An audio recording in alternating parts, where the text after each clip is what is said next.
seconds and counting.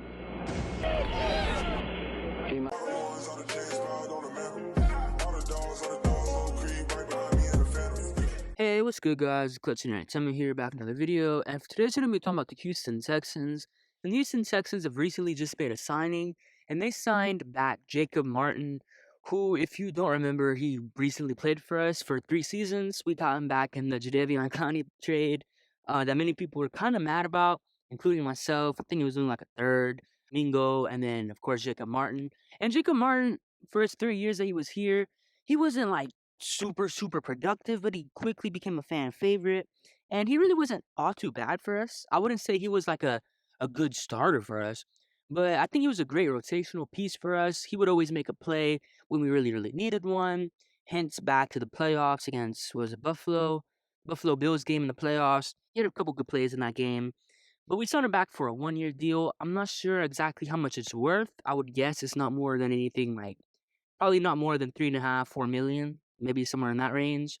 It's a familiar face. During his 3 years with us, he registered 10.5 sacks through 3 seasons, which is kind of but I mean, considering he's a rotational guy, it's not the worst thing in the world. He had a 4-sack year with us in 2021, and now it's his last season with us. So, I mean, 4 sacks from a rotational guy, probably not going to start for us. Our starters is probably going to be Will Anderson and Jerry Hughes, or Will Anderson and Jonathan Grenard, or they're probably going to do a lot of rotating, especially that they just re-signed Jacob Martin, and they drafted a defensive end in Dylan Horton. So we have a bunch of defensive end. We have a bunch of depth at our defensive end position, our edge position. Of course, we have Chase Winovich as well. So we have Chase Winovich, Jacob Martin, Will Anderson, Jerry Hughes, Jonathan Grenard, Dylan Horton, and I'm pretty sure we have another guy, but I really can't think of his name right now. But just off the bat, it's nothing crazy, but it's full of depth. Outside of Will Anderson, I don't think there's not going to be any 10-sack guy. Will Anderson, I think he'd be kind of lucky to get to 10 sacks. He'll probably be around the 8 to 9 range for Anderson. But there's not really another guy on the roster that I think can come close to that. Maybe Jerry Hughes. I think he had like 4 sacks in like a 3-game span or something like that last season. So he did have a great start, and then for whatever reason he just didn't play that much anymore.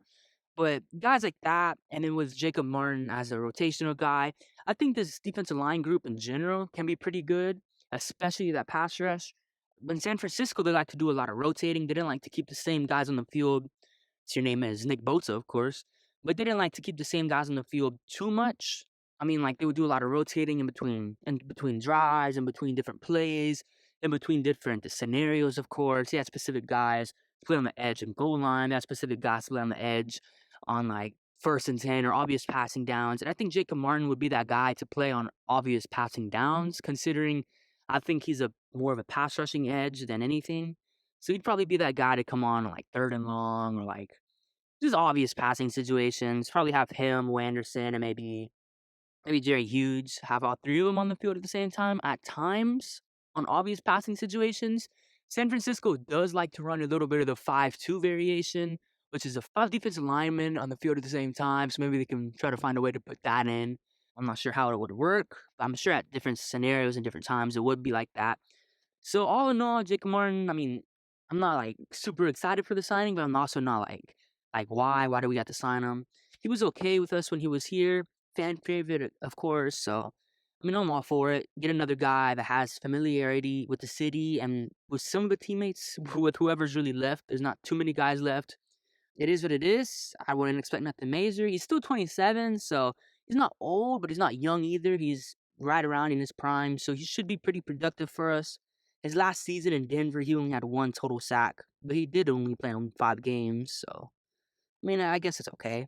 1 sack in 5 games is not the best, but he's not a starter. He's a rotational guy, so it is what it is. What do you guys think about the signing? Let me know down below in the comments. Are y'all excited for it? Would y'all have signed him if y'all Nick Casario and the Texans? For me, again, I think I would have, but I'm not like a guy that's like super stoked for the signing. It's just more of a depth piece at this point. But yeah, let me know down below in the comments. It's been Close to the Entertainment, and I hope you guys have a good day. Peace.